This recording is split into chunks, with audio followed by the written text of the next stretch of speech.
Welcome to the Growth Boss podcast, where we seek out the secrets to high-performing campaigns from some of the best marketers in the world. I'm your host, Jared Smith. Today, I have Defne Gencler with me, and she's going to teach us why copywriting is only 10% writing. Defne, thanks for being here today. Hey, yeah, thanks for having me. Excited to be here. Awesome. So for those who aren't familiar with your background, can you share just a little bit about yourself? Yeah, absolutely. So I run Laurel Leaf. We're a marketing agency with a specialty on messaging and website copy. We write, copy for all other types of formats and channels, but website copy's mainly been our bread and butter. So we've really perfected the process of, running projects in that area, specifically catering to B2B SaaS and tech clients, also some service-based businesses along the way. But yeah, so that's a little bit on me. I was in corporate for a long time before that and then decided to go out on my own. And it's just been a never-ending adventure since. Yeah. And what were some of the keys to success for you, taking that big leap and starting your own company? Yeah, good question. I think I had the idea of wanting to start something on my own pretty much my first month at my first 9 to 5. Okay. I remember I was sitting behind my desk at like 3 p.m. My work was done, but I still had to be, in the office until, we were allowed to clock out. So I think that was the first time I thought, I feel like I maybe want some more independence over what I'm doing or more control over my time. So it took about 7 years and I worked at a few different companies like Viacom, Fortune Magazine, Google. So by the time those 7 years were up, 8 years were up, I figured, okay, I've got a pretty legit sort of background and portfolio. I've picked up a few things along the way. I think it was 2021 that my contract at Google was up. And I said, if I can't do something on my own now, with this portfolio and background, I'll never be able to do it. Like I'll know it's me, Yeah. So yeah, I just went, out and messaged everyone I knew, messaged people I didn't know, posted on, my Instagram story, got in touch with people. So I think those were some of the drivers to, be able to actually succeed and have, a client roster within a few months. That's awesome. I love it. So talk to us about why copywriting is only 10% writing. Ooh, yeah. So it's funny because I think there's this inherent separation between copywriters and so-called strategists, right? People see them as two different roles and they very much can be. And I often recommend they should be, but copywriting is inherently strategy. Mm-hmm. So you don't have a good copywriter that doesn't have a good grasp of strategy. So there's so much like strategic work that needs to be done in order for copy to actually be effective. And I think it's really important to distinguish between just writers and copywriters. And I think that's where that element of strategy comes in. Mm-hmm. And so for those, I feel like strategy is one of those words that everybody's like, yeah, I understand what that is. And I've read a handful of books on strategy. Jack Trout's got a couple, and it's just one of those things that I feel like is still kind of elusive. So why don't you give our audience, like, here's your definition or a brief overview of what strategy is? Yeah, that's a good point. I feel like it's one of those terms that gets thrown around so much. Yeah. So I'm totally with you. I think strategy can mean different things in, different areas, especially in marketing. I would say for copy, the strategy lies in the objective, right? Yeah. So what is the goal that it is we're trying to reach through the copy?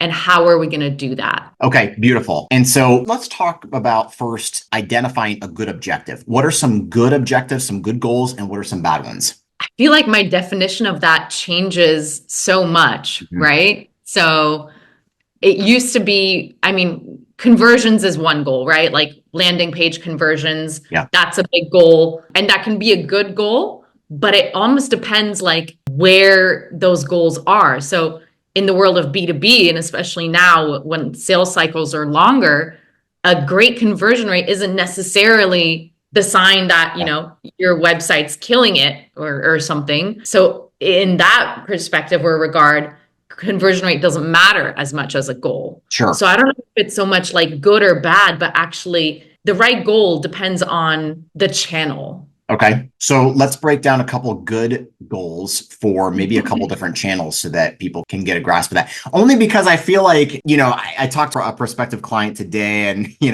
like, I want to be the biggest, service-based business in this particular niche in the entire state of Florida. And he's in, basically one area right now. I'm like, okay, what are we going to do over the next 6 months or 12 months? So I feel like business owners need help with really defining what a good goal is. Like, how should I break this down in a way that allows the people that I work for to make the quickest progress for me? Yeah, that's a good one. I would say, and let's say we're speaking in terms of like website copy and messaging, you can have the goal of building trust with your audience, right? Okay. So when it comes to building trust, you can have, your social proof on the website, your testimonials, and sourcing those in a way that's relevant. And sometimes what we do as copywriters too is actually select testimonials that cover all sorts of different pain points. Yep. And, they're from customers that would really matter to a prospective client. So I think the step before actually, editing the testimonial, putting the testimonial up there is that sort of strategic thinking of, hey, is this testimonial even going to be right for us? Yeah. Do we use the whole block of quote? Probably not. That's probably not going to be easy on the eye. And maybe that's going to dilute the message that we want that one particular testimonial to have. Yep. So that's one. You can build trust through the blog, right? That's a big one. There's other objectives associated to that, like SEO, but there's all sorts of little levers you can pull. So building trust is one of them. Getting potential investment, getting people excited about working at your company. So every page I like to think of as real estate.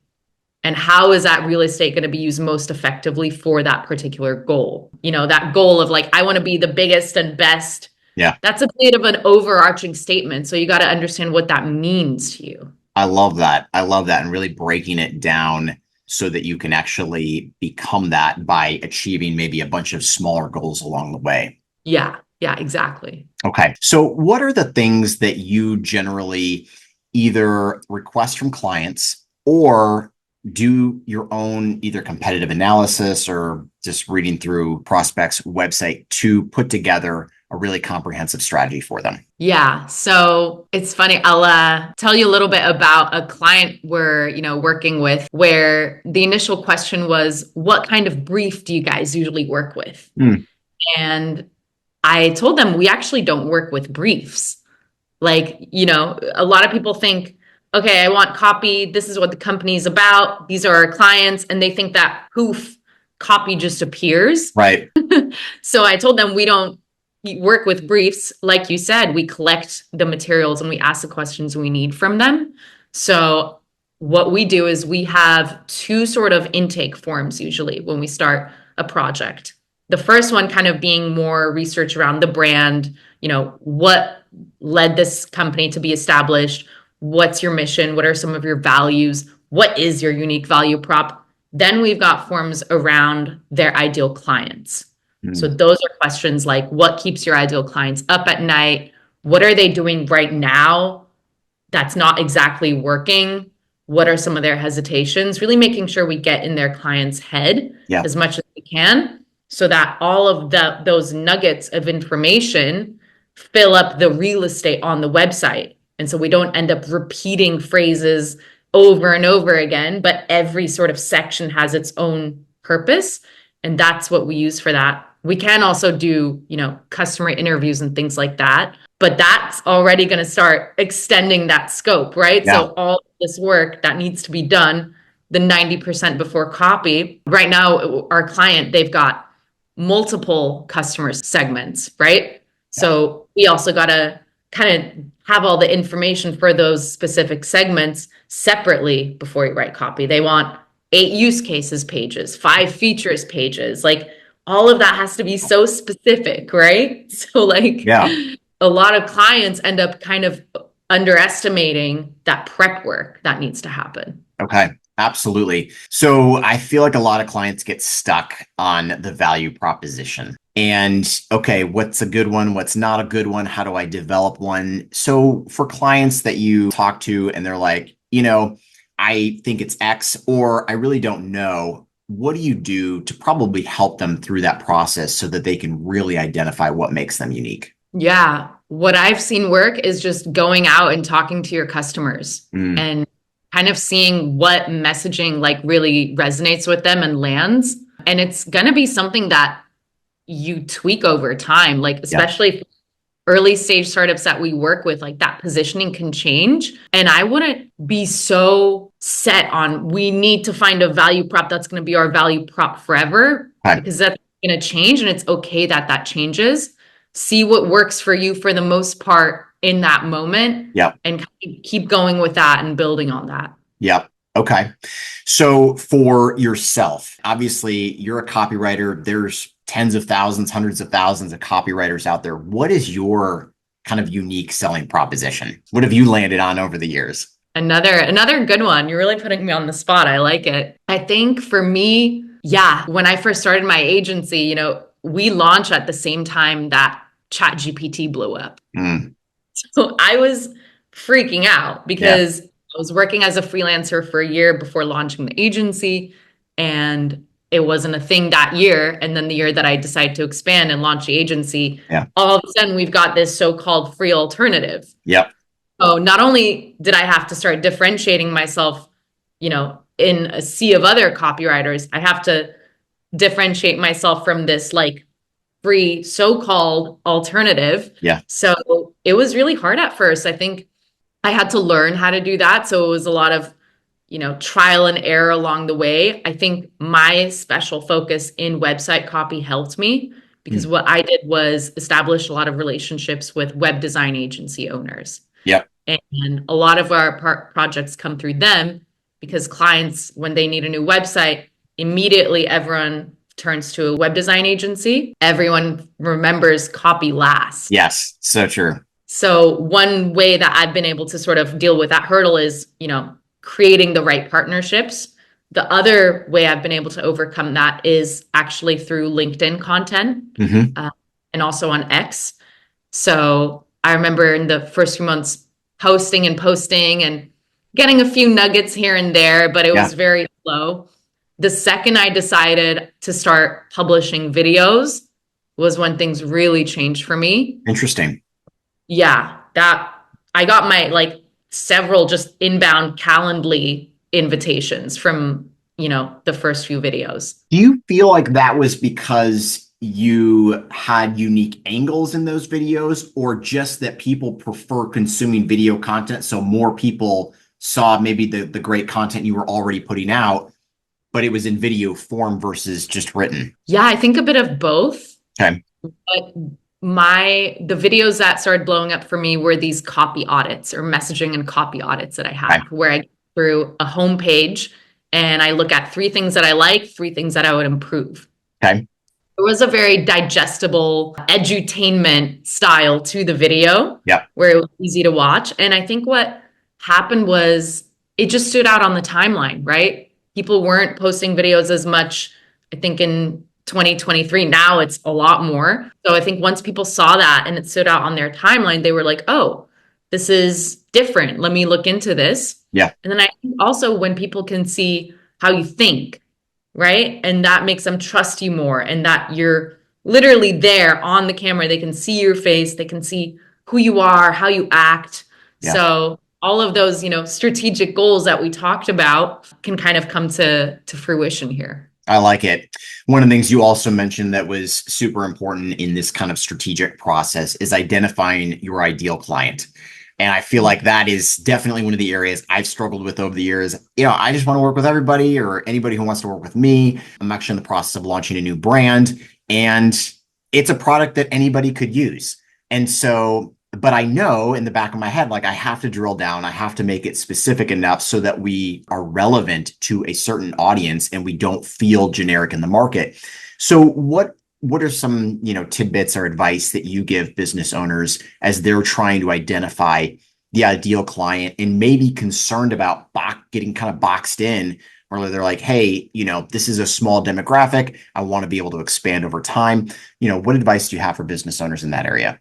That's also something that I've been grappling with as well. As I've been starting my agency. At first it was, we'll literally write for anyone. We'll Sure. help anyone, figure out how they want to go to market with what message. And over time, it became clear that there was a certain type of client that valued the work the most and was the best to work with. Yeah. So that sort of became the focus more and more, not just people that, we wanted to work with or that wanted to work with us, Yeah. but also people that were able to pay us. Hmm. So your ideal client's also the one that's going to be able to afford you Yes. where it is you are. So there's so many other things and there's so many granular details I can go into, but I would say that can be kind of the overarching theme. And in terms of closing yourself off, I don't think that's ever going to be such a worry. That when people see the work you do, if it still solves a problem for them,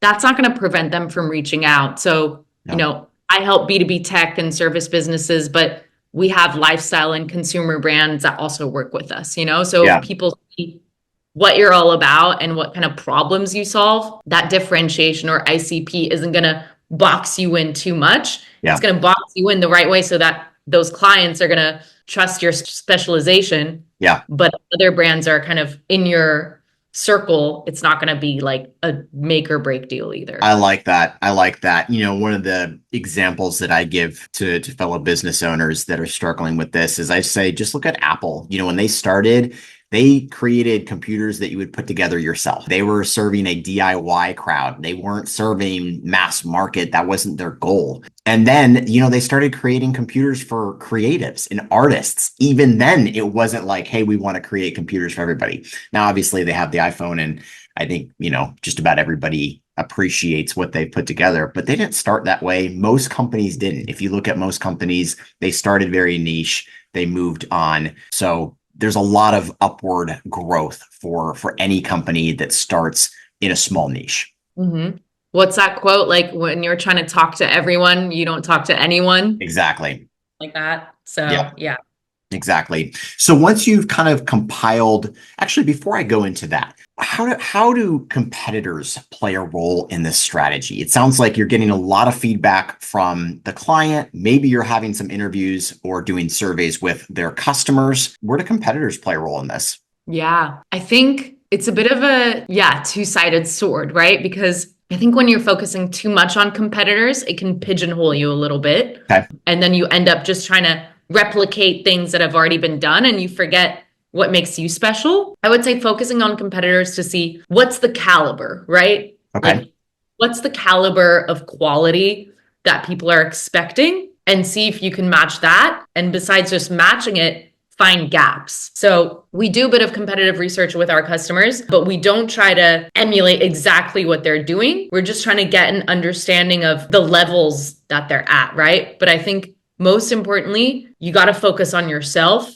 what it is that you're solving for, what your ideal clients want from you. If you combine that with kind of an understanding and keeping your eye out and getting inspired by competitors, that's going to help you move forward rather than constantly feeling like you're in this comparison game. Sure. Makes sense. And how does that change strategy when you say you're looking at almost the sophistication of the competitor? How does that change things if you have a really sophisticated competitor versus a non-sophisticated competitor? It depends on your audience's sophistication, right? Okay. So a sophisticated audience calls for you trying to, maybe outperform sophisticated competitors. An audience that's less sophisticated, that calls for a less sophisticated, website message. Yeah. So it's all about, what does your audience need from you? Mm-hmm. And that's who you're going to be. The same goes for tone of voice, right? Like tons of brands are like, we want to have a bold, really cool tone of voice.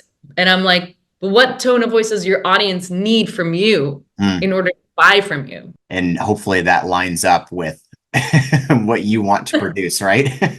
For the most part, it does. Yeah. And for the most part, they, luckily their tone of voice does fit in with that. But rather than deciding, Yeah. This sort of like an umbrella, you got to go from the ground up and understand like how every element of your brand serves your customers. Okay. I want to make sure I understand, what you're referring to when we're talking about kind of the intelligence of the customer. When I think Mhm. about like the SEO industry, we have two primary tools that most SEOs use, SEMrush and Ahrefs. Both have been around for a long time. I would say the SEO tool industry and audience is fairly sophisticated, fairly intelligent, just because it's been around for 10, 15 years. And SEOs are like, I know exactly what I want in a tool because we have these really good models. So that's where I feel like it would be tough for a newcomer to come in, because every SEO is like, here's the suite of tools I need in an SEO tool or features. Is that what you mean by kind of sophistication and intelligence, or is it something else? Yeah, so you could define that as understanding of the tools out there and specifically the names of the tools. We could also go into, like, there's many different facets of SEO, right? There's the, front end kind of content SEO with keywords. Then you've got backlinks and technical SEOs. Mhm. So there's so many different things to it. I would say sophistication is, does your audience even know about all of those layers? Sure. So, let's say I'm writing for an AI startup and they're saying, they're listing out all the LLMs that they have. Sure. Does the audience even know what an LLM is? Right. Do they care what an LLM is? Do Yeah. they care what other models of LLMs do? Or are they unsophisticated and they're just like, I need something that's specialized in my industry that's going to solve my problems. I don't care what, Claude or whatever you Yeah. use. So I think in terms of that, like, how deep do you want to go with the layers, Okay. technicalities? Okay. And how does that dictate the copy side of things? And I do want to dive into your copywriting process and kind of what that looks like. What's the starting point? But how does that kind of dictate what you're going to include in your copy? I mean, if nobody knows what an LLM is or cares, I assume you're just not going to talk about it. Or do you look at that and you're like, well, nobody else understands it, but maybe they should understand it. And so we're going to include that. Yeah. So let's say it's an audience that, they're interested in the tool or the product, but they care more about the problem that they have and Yeah. how it's that. So we start with more of the top level awareness, right? Awareness, solution, kind of go in layman's terms. Okay. Then if there's millions of people out there, someone could be a little bit more hesitant and really kind of want to get into the weeds of, okay, but what's the proof that this thing will actually solve my problems? And that's what we have things like, I don't know, an FAQ section for, Sure. more like product heavy pages. So there's a time and a place for all of that. And luckily within a website, you can address all those levels of awareness and sophistication. I like it. I like it. Okay. Walk us through the copywriting process. Like, what does that look for? You've collected a ton of data. You've probably put together a good strategy for the client. Okay. Here's, kind of the angles we need to hit. Here's what makes them unique. Are you like starting with the headline, kind of the big idea, and then working from there? Or what does that look like? Yeah. So we start with those two forms that I mentioned, understanding sort of the brand and the customers. Okay. From there, we take that and we write kind of like a boilerplate messaging sheet. So that messaging sheet is kind of like the blueprint that we create before we start implementing that into the copy. So that messaging sheet includes like the market context, right? So like what's happening, then what's the positioning of the product, and then what are some boilerplate lines that, we might use for inspiration. Okay. And that gets checked by the client first. And that's kind of almost like our touch point before the copy to make sure that everything's in place. We kind of understand everything about the client and what they're selling so that there's no mistakes made once we start writing the copy. Yeah, so right. This process ends up being a little bit drawn out because then clients will, say, oh, we actually want to also go into this. So a lot of it is a lot of back and forth with the client and kind of holding their hand throughout the process. Sure. But it also sheds light onto what else they want to see on the website. Yeah. So we do that. After the messaging sheet, we create the website structure. And a lot of people think that web designers do this, right? They create the sitemap, which a lot of our partners do. But what we do, or what they do, is they create like, okay, we'll have this page and this page. It'll roughly have these sections. We go in and we create the outline for each section.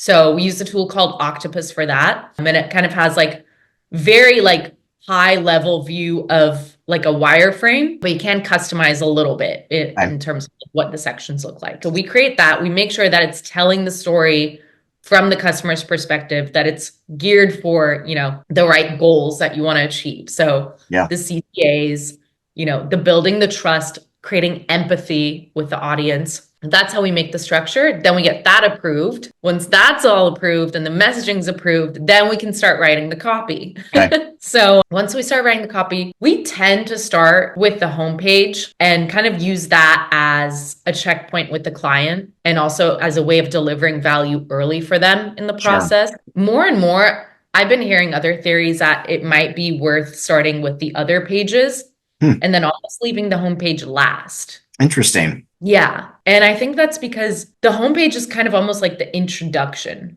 Right. right? So the better versed you are with some of the other stuff, Right. the more seamless it's going to be to write that homepage copy. Okay. But in terms of a client experience, the client always loves it when they get that homepage. Yeah. So I would think so. And I would think it's easy to come back around, after you've finished all the other pages and the homepage obviously first, and then finish all the other pages, and then kind of take a look at the homepage again, make sure it all still kind of lines up. Maybe there's a couple minor tweaks that need to be made, but I can understand from the client perspective that it's nice to kind of get that, and it kind of starts to feel real at that point. yeah, exactly. And I mean, a homepage is rarely ever finished, Right. Exactly.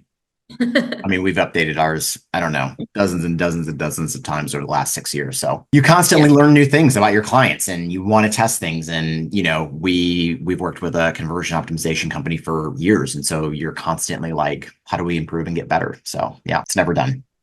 I also saw that they actually don't recommend doing SEO for a homepage Hmm. because, especially with startups, like that positioning changes. Yeah. And then you're ranking for a keyword that might actually no longer be relevant for you. So Oh, it's yeah. interesting. Yeah, you definitely got to do that research up front to make sure you're going after the right thing. One of the things we recommend for clients that are like really unsure and they may change keywords over time is just starting with PPC. With a $2,500, $5,000 budget for a couple months, usually you can dial in what keywords are going to convert the best and then use that strategy to dictate what you do with your SEO. Oh yeah, I like that. Yeah. So you've written the copy, gotten all that done. What do you feel like with all the clients you've worked with really separates your top clients from the rest from a strategy perspective? What are the things that you're like, okay, these one or two clients that I've worked with, they crushed it. And I helped, obviously in that process because they did a certain level of research, a certain level of work up front to really make sure they had that dialed in. So they knew kind of exactly who their customers were. So they had a very strong idea already of who they were speaking to. Next, I would say that there was one point of contact or two max for the project. Okay. When there's too many cooks in the kitchen, that's when you can spot the misalignments internally. And then what ends up happening is they're still trying to, iron out the details within their company that you're supposed to be writing for, that you've got a pretty tight deadline for. And then you're sitting there being like, oh, I can't even move forward right now because they're still figuring things out on their own, which is totally understandable. But those things ideally would already be kind of fleshed out before this process began. Sure. So keeping the approval team and the stakeholders team like very slim and making sure that you're completely aligned before you turn to an agency or a contractor. Yeah, that makes sense. Are there any other critical components that we didn't talk about that are important for the copywriting process? Yeah. So I would say moving fast, right? Especially if, you're on a tight deadline as a client, making sure that you get back to those revisions and feedback rounds in a timely manner. That's key, right? Because I can do all the work I can and lay all the groundwork I can possibly lay, but eventually it is a bit of a two-way street. Yeah. So it doesn't move unless you do. Yeah. So, in my years of doing this, I've seen the most effective projects, it's always prioritized. Yeah. I love it. Amazing. Defne, thank you so much for being here today. If people want to get in touch with you, what's the best way for them to do that? Ooh, the best way to get in touch with me would be through LinkedIn. You can find me there. I'm chronically online. Okay, awesome. We'll be sure to link that up in the show notes. Thanks so much again for taking the time. Thanks for having me.